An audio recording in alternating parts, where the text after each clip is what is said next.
Hello, everybody, and welcome. My name is Simon Wright. I am the Director of Programming here at Japan House London. And welcome to today's event, Social Enterprise in Tōhoku, Smart Strawberries. This is the last talk organized as part of the Tōhoku 311 Forward to the Future series in collaboration with Japan's Reconstruction Agency. Today we are broadcasting live from Japan House and from Japan in front of both a live audience here and also a live virtual audience on Zoom, YouTube, Facebook, Twitter, and LinkedIn. The event is being recorded, and a recording will be available on our social media platforms after the event. So today we will hear from Iwasa Hiroki, a Japanese social entrepreneur who is helping to revitalize his hometown through a luxury strawberry brand, MIGAKI ICHIGO. Iwasa-san has dedicated himself to the reconstruction and revitalization of his hometown, Yamamoto, in Miyagi Prefecture, following the Great East Japan earthquake of 2011. Establishing the brand was a long process which took him years of effort to introduce and develop his own agricultural technology, working together with established local farmers. As the strawberries have become more and more well known, the number of people visiting Yamamoto has dramatically increased compared to before the earthquake, boosting the local economy, therefore. He is joined in conversation today by Dr. Christopher Harding, renowned author, presenter, and journalist, and cultural historian of modern Japan. And examining the case of Migaki Ichigo, the speakers explore how the work of social entrepreneurs can contribute to the reconstruction and long-lasting revitalization of disaster-affected areas. After the discussion, there will be some time to take some questions from both our audience here in Japan House and also for you online. So please do submit your questions throughout using, if you're on Zoom, the question and answer function. Today we'll also be joined by Bethan Jones, who will be interpreting for Iwasa-san. So, without further ado, I'd like to welcome today's first speaker, Iwasa Hiroki, the CEO of GRA Incorporated and creator of Migaki Ichigo. He is joining us on Zoom today from Yamamoto in Miyagi Prefecture. Iwasa-san, thank you very much for joining us. We're very privileged to have you. I will hand over to you now. Thank you very much.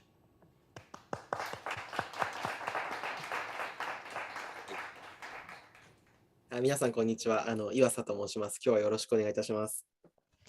Hello everyone, my name is Iwasa. Thank you all for coming today. で、私今紹介にもありましたけども、この磨きいちごというこのブランドのいちごを作っている農家をやっています。 As you've heard, I'm a farmer and I'm responsible for Migaki Ichigo, the strawberries that you see here. はい、でもともといちご農家だったわけではなくて、私は大学から卒業してからIT スタートアップを東京で起業して、その東日本大震災がきっかけで宮城に戻っていちご農家を立ち上げたっていう経歴があります。 I didn't start out as a strawberry farmer. After I graduated university, I set up an IT company in Tokyo. And then it was the Great East Japan earthquake that took me back to Miyagi Prefecture. And it was then that I started farming strawberries. はい。で、今日の本題の山本町なんですけれども、10年前の東日本大震災で、人口の 4% が、津波で流されて死んでしまいました。 Yamamoto is the place that I went back to, and 10 years ago in the Great East Japan earthquake, Yamamoto lost 4% of its population to the tsunami. はい。で、もちろん人も亡くなったんですけれども、この町の、唯一の特産品っていうのがいちごの農業だったんですけれども、そのいちごのハウスの、95% が流されてしまって、で、この写真にちょっと見えにくいんですけども、線路も走っていて、その線路も流されてしまって、街で働く場所もなくなってしまって、そして、都会に働くための電車もなくなってしまって、その結果、若い人、人口の25%ぐらいが、町からいなくなってしまったというのが、私が山本町に戻った時の状況でした。When I went back to Yamamoto, not only had a lot of people been lost to the tsunami, but the strawberry greenhouses, where the main product of Yamamoto, which was strawberries, were grown, had largely disappeared. 95% of the strawberry greenhouses were swept away by the tsunami. There was also a railway line, which is very hard to tell from looking at this photograph, but that railway line was destroyed. So there was no work in the town. There was no way to get to work in the city. And as a result, 25% of the population of Yamamoto, especially the young people, left the town. で、最初からイチゴの農業をやったわけではなくて、最初はそのイチゴの農家さん、残った数少ない農家さんの復旧のボランティアを、手伝ったり、なんて言うんでしょう、町の人たちとタウンミーティングというか、ミーティングを開いて、どういうふうに町を復活させようかとか、いろいろ考えてたんですけども、なんかどうせやるんだったら、自分のその、プロフェッショナルの領域でやろうということで、私は0から1をずっと作る仕事をしてきたので、GRA っていうのを立ち上げて、強い雇用を作ることで、山本町をもう一回強い町にしようというふうに当時考えました。I didn't start out immediately jumping into farming strawberries. Initially, I went as a volunteer, helping the farmers who were left with what was left of the strawberry farms. I also participated in some town meetings where we tried to come up with ideas for how to help the recovery and the reconstruction of Yamamoto. And I thought that if I was going to help, I should probably use my own expertise, and my area of expertise was setting up companies, which is what I'd done previously. And that's how it came about that I set up GRA with the intention of strengthening Yamamoto by bringing more employment to the area. で、一つ、すごく強く思ったのが、どうせその復興するんであれば、なんて言うんでしょうね、その普通の復興ではなくて、そのイチゴという産業が、世界的に山本町というのはナンバーワン、いちごでナンバーワンにすれば、おそらくあんまり他のことを考えなくても町が復興するんじゃないかというふうに仮説を立てました。I came up with a hypothesis, and this was something I believed strongly, which was that if we were going to recover, we would recover by creating this strawberry industry so that Yamamoto really became number one in the world for strawberries. And if we were able to achieve that, we wouldn't need to worry about anything else. That would be the source of our recovery. で、最初は3人で始めて、私と、あとはこの真ん中のおじさんが、農業40年の、大ベテランのいちご農家で、この一番左の人は、私と同い年の同級生の橋本くんという人。で、真ん中の40年のベテランの、橋本さんは、農業、ハウスや家も全部津波で失ってしまって、この橋本くんは当時5歳の彼の娘を津波で流されて死んでしまったっていう非常に厳しい条件だったんですけれども、3人でいちごでもう一度山本町を復興させようと思ってスタートしました。There were three of us initially that set up the business. Myself, the gentleman in the middle here, who was a veteran strawberry farmer of more than 40 years, and then on the left, a friend of mine, Hashimoto-san, the same age as me. The farmer in the middle had lost his farm, he'd lost his house in the tsunami. Hashimoto-san had lost not only his house, but also his 5-year-old daughter in the tsunami. And the three of us set up this business to try and help Yamamoto to recover. はいで、この時の体験がすごく衝撃的で、私は1年目は素晴らしいイチゴができたんですけども、それは橋本さんっていうその人の勘と経験がすごくて、で、彼はもう何も言わなくてもこういう素晴らしいイチゴが作れると。で、私は彼にイチゴの作り方を教えてくださいっていうふうに聞いたら、彼はすごい怒ったんですね。バカ野郎って言って。で、いちごの作り方は人に聞くなと。で、いちごに語りかけろって言われたんですよね。で、さすがにそのいちごに語りかけるのは、でもなかなか答えを得るまで時間もかかるだろうし、彼にどれぐらい頑張ればいちごと喋れるようになるんですかって聞いたら、15年間俺についてこれば分かり始めるっていうことを言い出して、なかなかそれは難しいと思って、一気にやり方を変えていくきっかけになりました。This initial period really had a strong impact on me, and we were able to grow some really nice strawberries in that first year, but that was thanks to the instinct and the experience of our veteran strawberry farmer, Hashimoto-san. And when I asked him to teach me how to grow these perfect strawberries, he got very angry. He said, "You shouldn't be asking me how to do that. You should ask the strawberries." And I thought, well, that sounds like it's going to take quite a bit of time. So I asked him, how long will it take for me to learn how to talk to the strawberries? And he said, well, if you follow me and learn from me for about 15 years, you might start to get it. Now that seemed like it would take quite a long time. So I thought we needed to completely rethink the way we worked. で、ちょっとそこでやり方をすごく変えたんですけれども、勘と経験だけではなくて、テクノロジーにどんどんお金を投じていこうと思って、たくさん銀行からお金を借りて、テクノロジーに投資を始めました。So we did. We completely rethought the way we grew these strawberries so that we didn't have to rely just on instinct and experience, but we started to invest in technology. We borrowed a lot of money from the bank and invested in technology.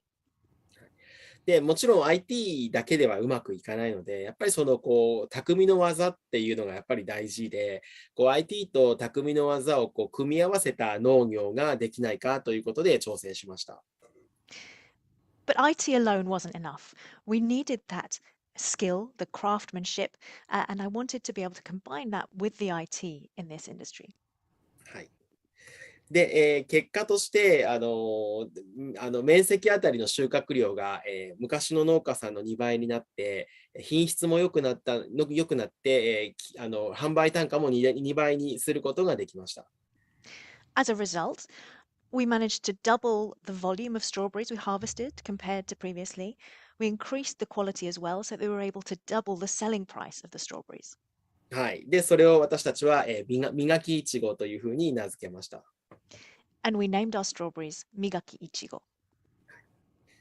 で、次にやったのが、いちごワールドという、いちご狩りの、体験の場所を作って、そしたら、5万人以上が、毎年山本町、1万2000人ぐらいしか人口がいないんですけれども、世界中から来てくれるようになりました。The next thing we did was we set up Ichigo World, Strawberry World, where people could come to pick the strawberries and have that experience. And we started to see visitors coming in, up to 50,000 visitors a year to a town with a population of only 12,000. であとは、いちごのスパークリングワインや、あらゆるその加工品も作りました。We started to produce sparkling strawberry wine and various other products. であとは、世界中に、いちごも輸出できるようになりました。We also got to the point where we could export our strawberries around the world. はい。で、最近始めたのが、いちごの、磨きいちごアカデミーといういちごの学校を始めたんですけれども、日本も非常にその農業の人口が高齢化しているので、私たちがいちご作りをトレーニングして、農家が独立するということまでそれを見守る学校を作りました。What we've done recently is set up the Migaki Ichigo Strawberry Academy because the farming population in Japan is aging. And so we are training new strawberry farmers so they can set up their own farms. 今では、そのプログラムから12軒の農家が独立していちご農家になっています。And the graduates of this program have already set up 12 new strawberry farms. で次に始めたのが、この、いちびこというそのいちごスイーツカフェの事業を始めました。The next thing we did was establish Ichibiko, which is a strawberry dessert cafe. はい、で、東京を中心に今、日本で、東北と東京で、全部で、9店舗まで、拡大することができて、山本町のいちごを、東京の消費者に届けられるようになりました。We now have 9 cafes in Tōhoku and in Tokyo, and we deliver our strawberry desserts to consumers in Tokyo.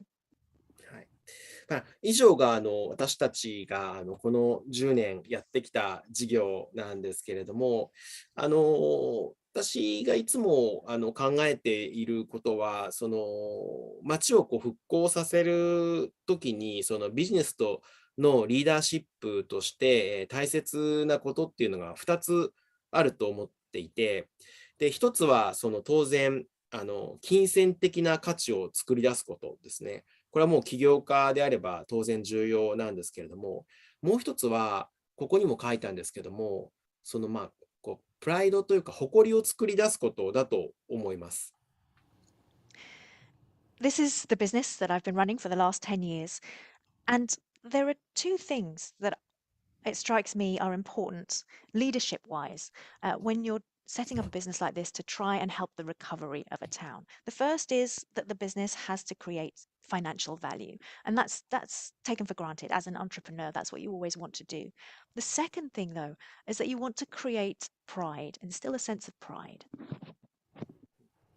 でやっぱりその誇りを持ってる人がいると、やっぱりね、その持ってる人が多い町っていうのは、面白い人がどんどん出てくるんだけど、自分たちの町はもうどうせダメだって言ってる人がほとんどの町だけじゃなくて、それは会社もそうだし、国もそうだけど、やっぱ本当にダメになるから、やっぱりリーダーの仕事っていうのは誇りを作ることだと思います。A town where people have pride is one where you'll see interesting things happening. If there's no pride, on the other hand, it's not good for the town, it's not good for the company, and it's not good for the country as a whole. So that's really something that you're looking to do as a leader is instill pride. で、数字としては、震災前は、1年間に町に訪れる人が10万人しかいなかったんですけれども、今は、いちごを目当てに100万人も世界中から、人が旅行で来てくれるようになって、そして町の所得も、震災が起こる前の 1.4 倍まで増えた。これは農業所得がすごく上がってきたから。でもちろん私たちだけの力ではなくて、たくさんのいちご農家が復活をして、なんとか頑張ってきたので、山本町は今10年経って少しずつ復興してきたということです。If we look at the figures, Yamamoto used to have around 100,000 visitors a year.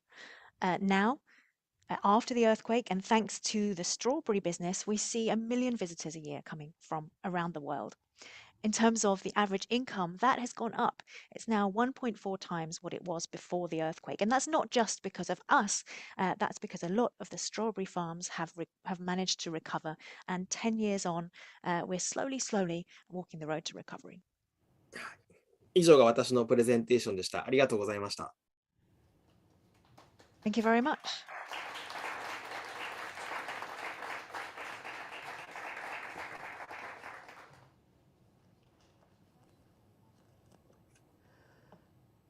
Thank you very much, Iwasa-san. Very interesting indeed. We will be able to hear more from you later on as well, just now with our next participant. And I'd like to welcome Dr. Christopher Harding, who is a cultural historian of modern Asia.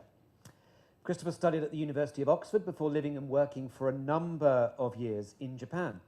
He now lectures in modern Indian and Japanese history and in culture and mental health at the University of Edinburgh.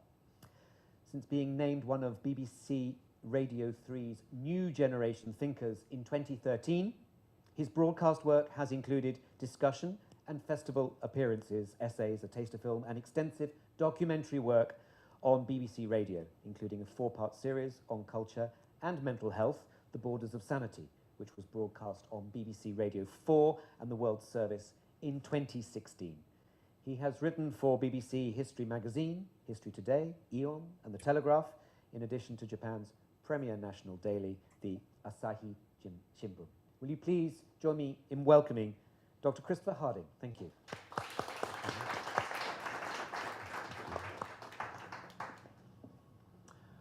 Thank you very much, Simon. Thank you, Iwasa-san, for a wonderful presentation there. I wonder whether we might start by going back to 2011, the slide you showed us of the devastation after the tsunami. I'm sure will ring bells for lots of us, but for most of us it was an experience via television, an experience on the screen. Could you tell us a bit about your reactions when you went back to your hometown in those early weeks after the disaster struck? もうただショックで、なんていうの、私のもう体がもう引き裂かれたような感覚になって、初めてだから自分の体っていうのはその自分の故郷の、土とか空気とかからできてるっていうふうに思いました。I was just in shock. For the first time, I really got the sense of how much of my hometown, of the land, of the air there is part of me and part of my body. And the mood amongst farmers when you were back there, give us a flavour of that, and also a sense, because we remember 10 or 11 years ago, there were lots and lots of people from elsewhere in Japan going up into Tōhoku at that time, trying to help out in any way they could. What was the mood amongst farmers? What were people trying to do for them by the time that you got there? 農家はもう絶望的ですよね。もうすべてが流されてしまって、もうどうやってこれから生きていこうか、もう誰もわかる人がいないような状況だったと思います。It was a sense of hopelessness. Everything had been washed away, and no one knew where to go from here. And your choice was strawberries. You made a wonderful case for it just now and how successful it's been. At the beginning, were you weighing up different ideas for how you might help? How did you finally alight on strawberries, I wonder? アイデアはたくさんあって、たくさんあったんですけど、やっぱりその復興するんであれば、そこにオリジンっていうね、起源がある、そのものをやらなきゃいけないって思ったんですね。でっていうのは当時ですね、日本に日産っていう会社があって、でそこにそのカルロス・ゴーンっていう有名な CEO がいたんですけども、リストラをしてどんどん工場を閉鎖して街がどんどん潰れていく姿を見ていて、誘致型の産業じゃダメだなと思ってたんですよね。それでそこに歴史があって、かつマーケットサイズが大きい。1000億以上のマーケットサイズがあるみたいなものであれば、その町の復興に寄与できるんじゃないのかなっていうふうに思ってました。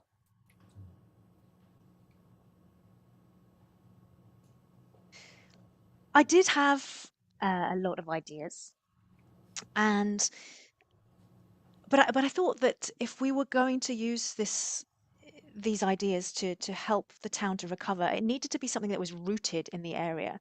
At the time, you had Carlos Ghosn, the famous head of Nissan, closing factories. And so I thought it can't be something that's come from outside. It's got to be something that has a history in the area, that's rooted here, and that also has a significant market size. And that's the sort of thing that we need to help the town recover. I think, if I'm right, part of your feeling at the time was that that part of Japan had in some ways been declining in any case for a number of years. It had all sorts of problems before 2011. For those of us maybe not so familiar with the region, could you give me a sense of that and where you thought that strawberries might fit in? You've said elsewhere that recovery shouldn't just be about getting to where you were before, but it should be about going further.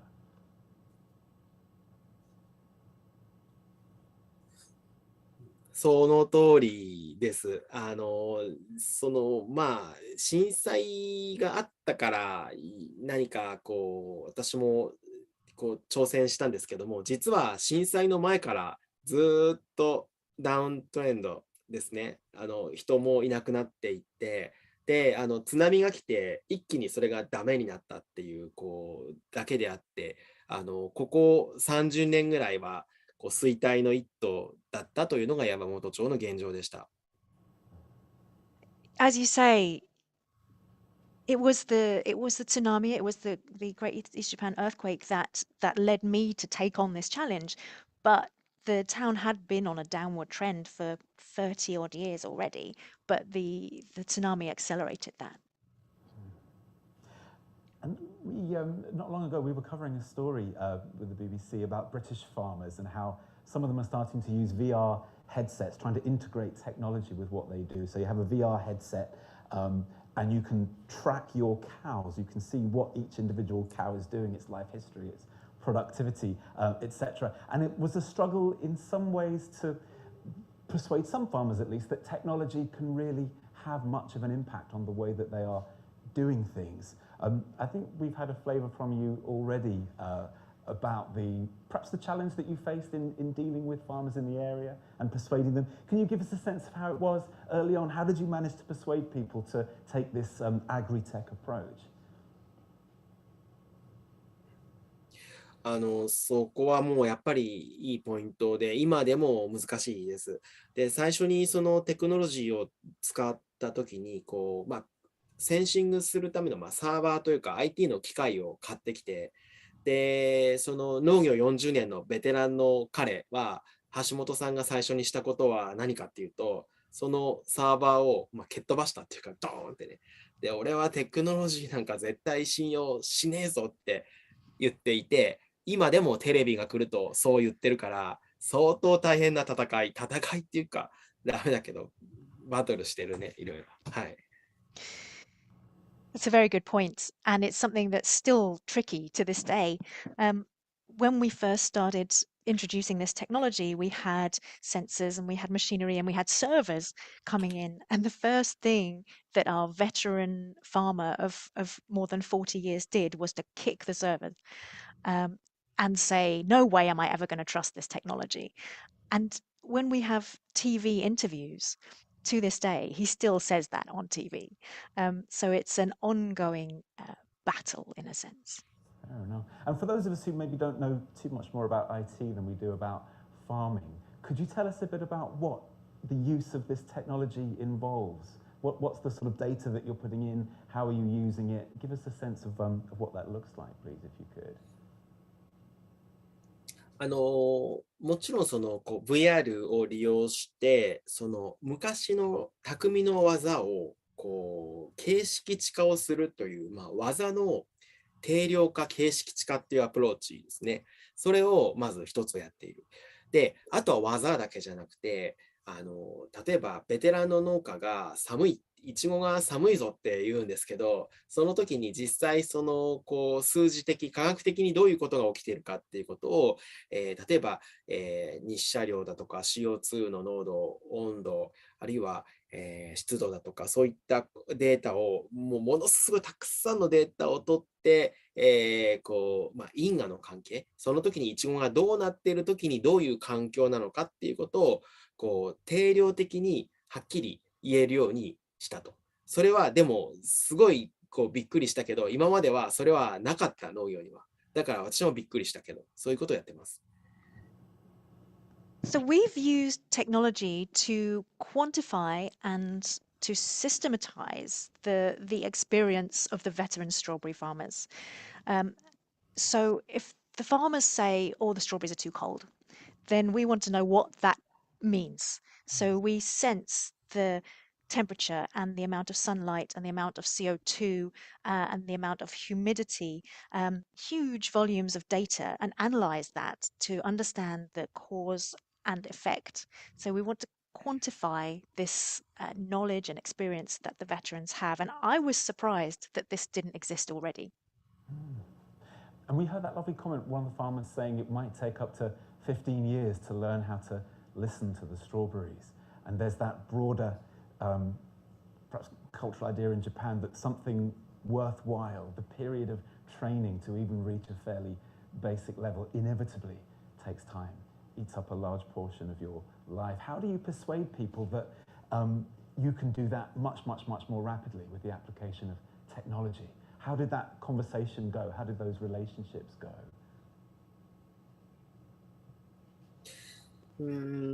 ですね、最初にこう、もう農家の人に説明するのは難しかったので、まずはこうやってみようと。で、やってこう成功例をこう見せれば、その人たちも納得するだろうと思って、それがやっぱり一番大事で、最初にこう成功例を作って、そしたらこう昔の農家もびっくりして、あ、こういうふうにしたらこれぐらいこううまくいくんだってびっくりしてました。Well, at first it was hard to explain that to the farmers. And so I said, well, let's try it. And if we tried it and it worked, I thought they would come on board and they would understand. That was the most important thing. So we did try it and it worked and the farmers were surprised. And those relationships of trust, how long did it take to build those up, would you say?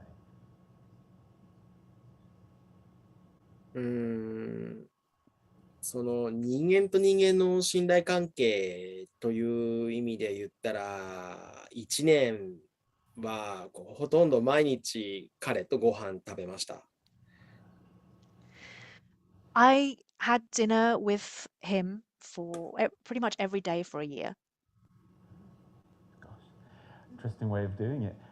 Were there points where you thought, my goodness, what have I done? I should have stayed in Tokyo. I was doing quite well there, and I've entered something completely unknown to me. Did you ever think of giving up? Was there a point where you thought you might have made the wrong decision? それもいいポイントで、やっぱり今でも辛いというか厳しいですね。その一つはそのアントレプレナーと起業家として私もやっぱり人生1回しかなくて、農業がすごく時間がかかる。で、やっぱり例えば私が前やっていたこう IT とかそういうのスタートアップの業界では、やっぱりある程度成長もスケールも早い。でも農業はゆっくり。そこにその自分のこう人生をの時間を使うっていうことに最初は抵抗があったし、いまだになかなか慣れないっていうのが正直なところですね。That's a good point, and it's still not easy for me to this day.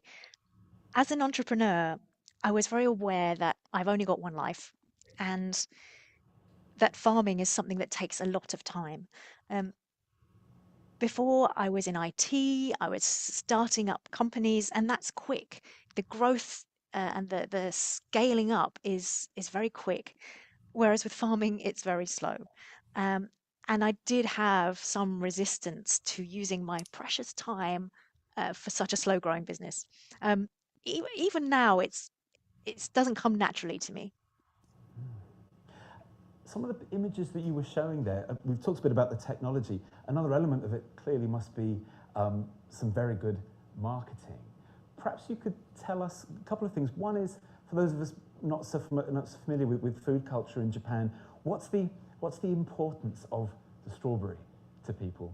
For the periods that I've been in Japan, I associate it with birthday cakes, for example. Is there a particular resonance to strawberries that's really appropriate for this idea of reconstruction? And the second thing I was wondering was, who do you have for your marketing team? You know, the packaging, the idea of an individually packed strawberry, and this amazing wealth of products that you've managed to broaden things out into. What kind of help have you had on that, I wonder?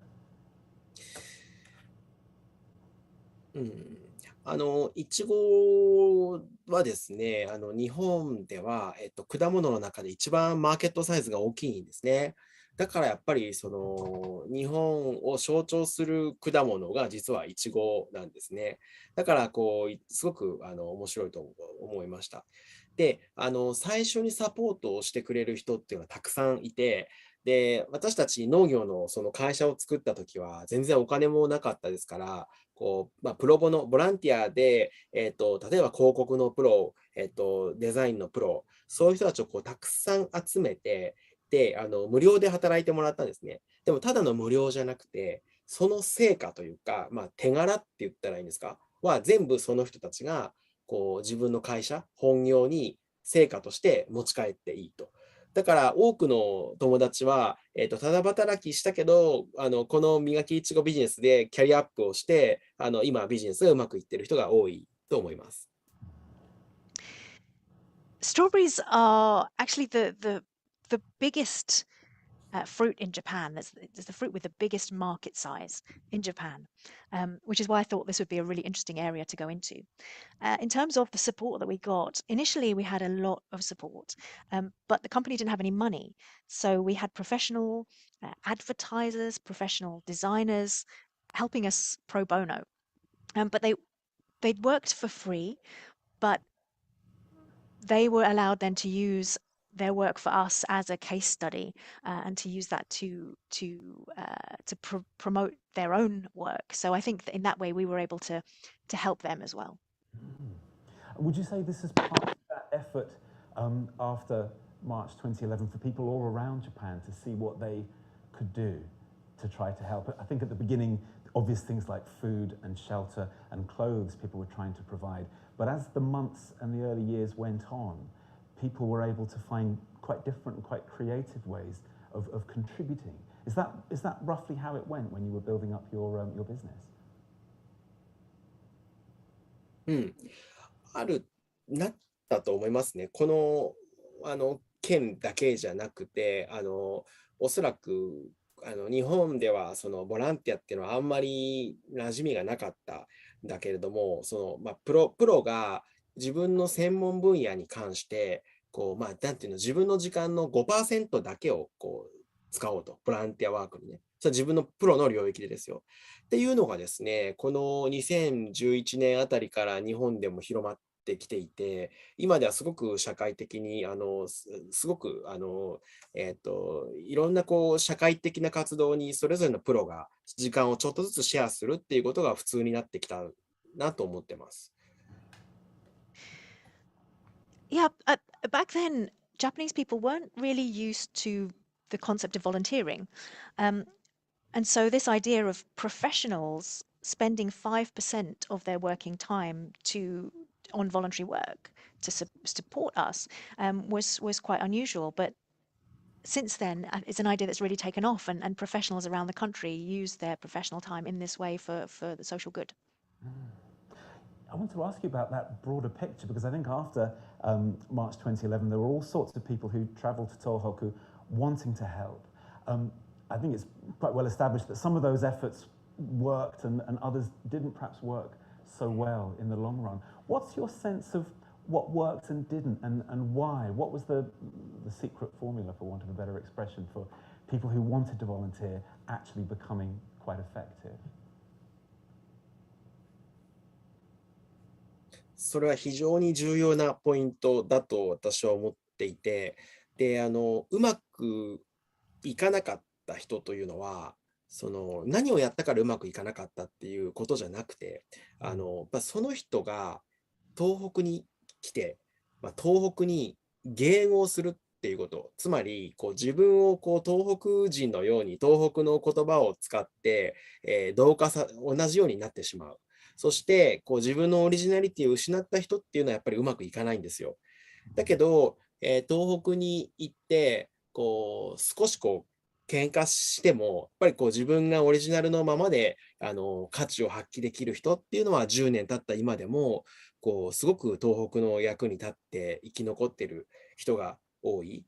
だからあんまり見すぎないで、やっぱりこう行動するときは思いっきり行動するっていう、そういうことがすごく大事なんじゃないのかなと思いました。That's a really important point, actually.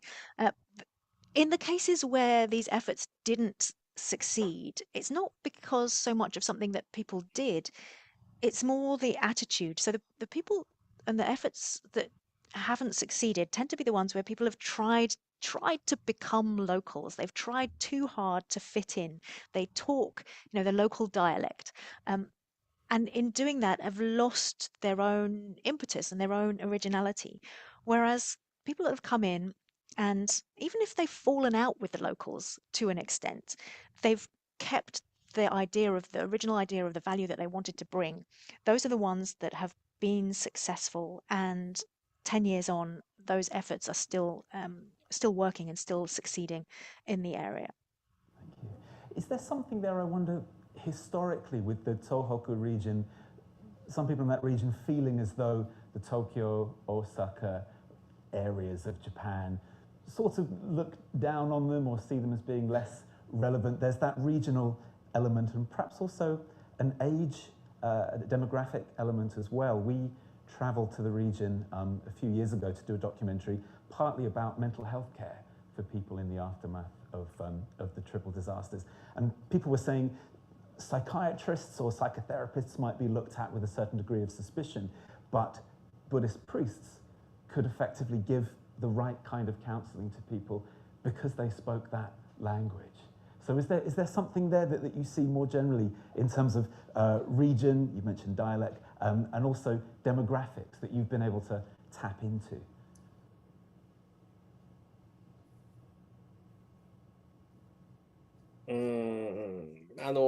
東北はとにかく閉鎖的ですね。とにかく東北は本当に閉鎖的で、私は本当にね、世界の中で閉鎖的だと思う。その日本だけじゃなくて、ね、世界の中で。やっぱり本当にスペシャルな場所。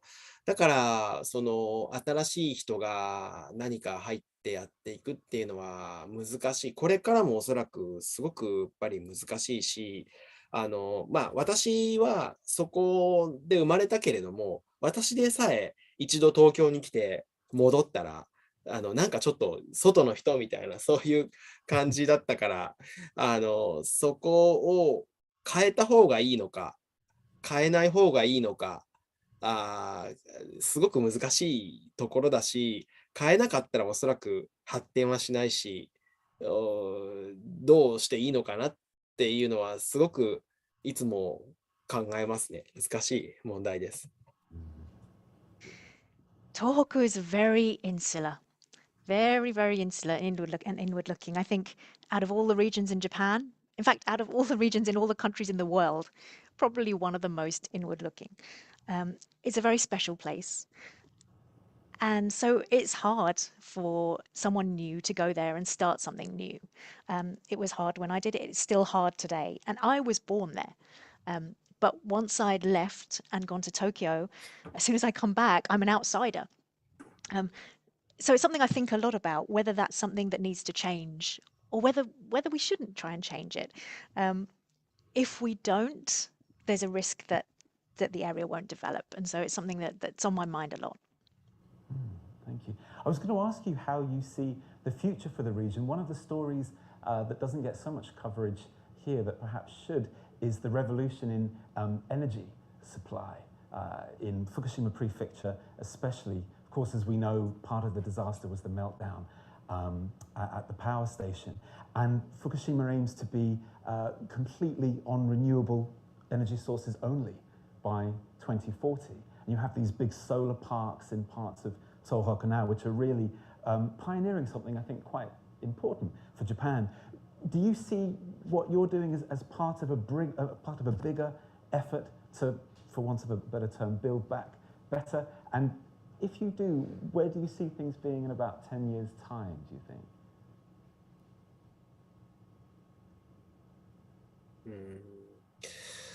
そうですね。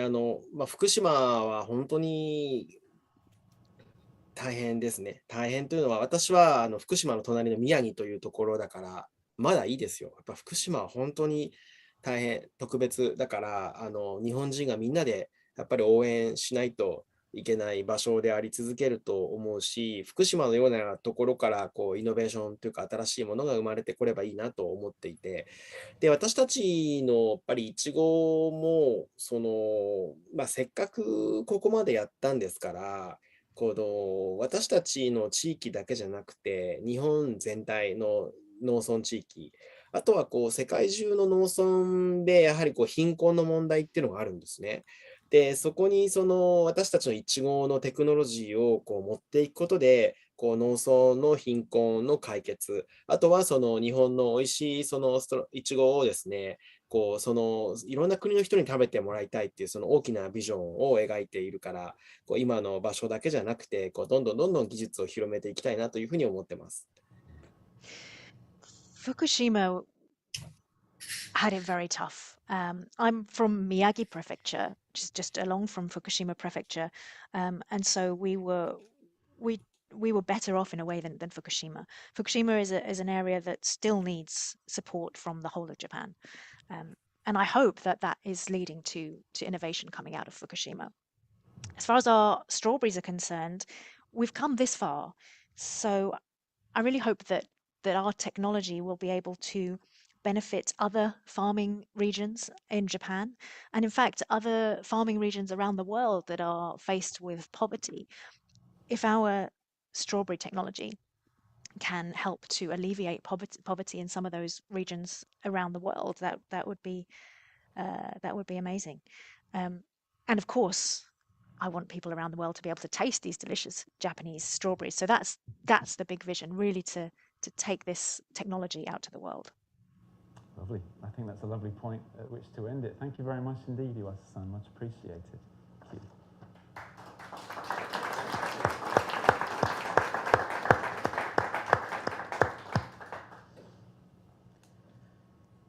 Thank you very much, Christopher. Thank you very much, Iwasa-san. Enlightening conversation. We have a few minutes before we conclude to take any questions from anybody who's watching online and anybody here in the audience as well. So if you have any questions, please put your hand up. I have a question.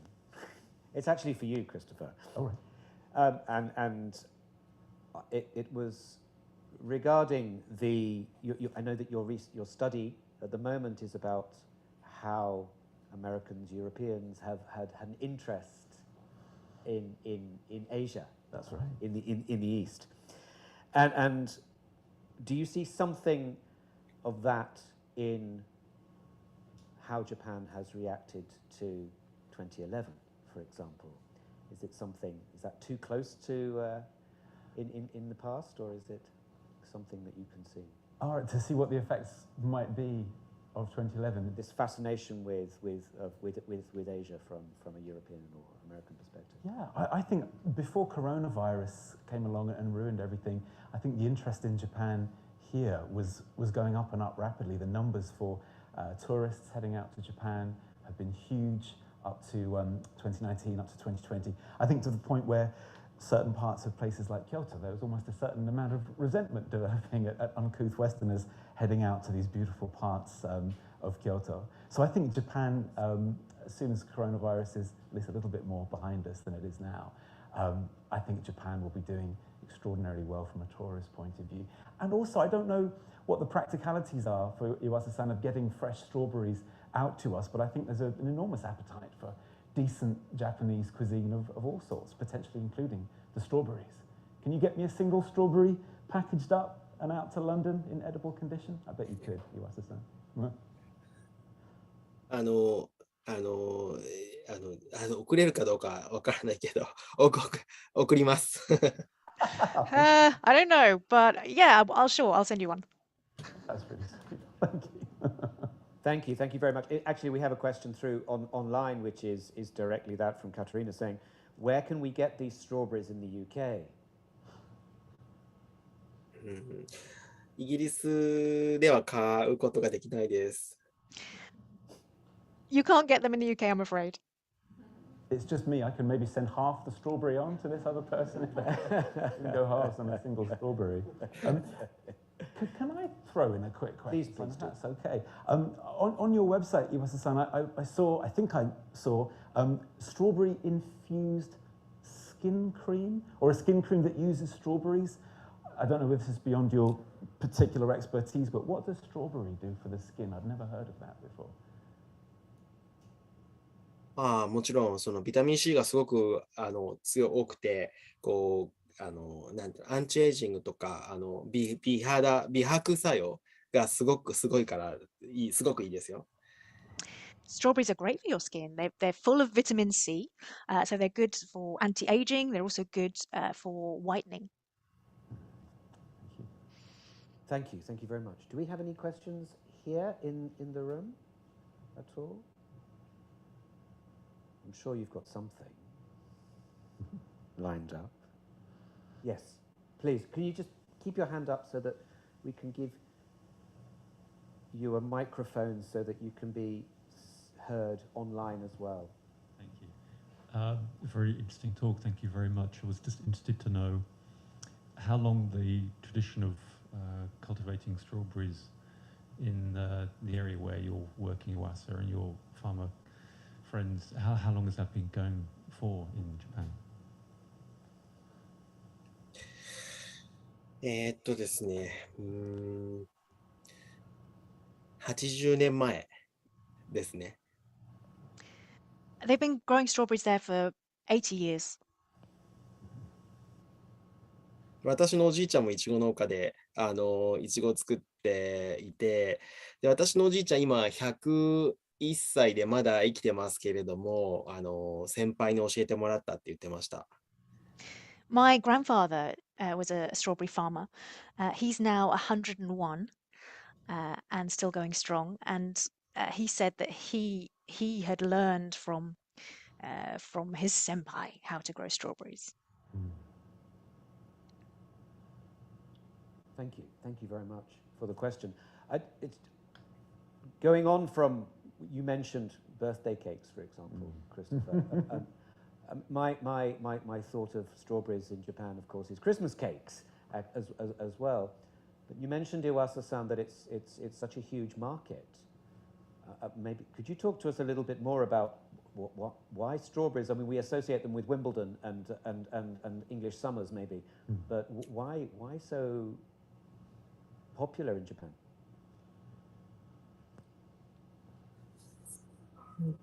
日本はですね、冬に赤い果物がないんですよ、いちごしか。あとリンゴがあるけど。で、こうフルーツの上に乗せるようなデコレーション用のが冬にないっていうのがすごく日本の特徴、いちごが人気の特徴ですね。ウィンブルドンに私は宮城のいちごを持ってきたいなって実は狙っていました。Strawberries are pretty much the only red fruit that you can get in Japan in the winter, maybe apples as well. But in that respect, there's nothing else you can put on your cake to decorate it.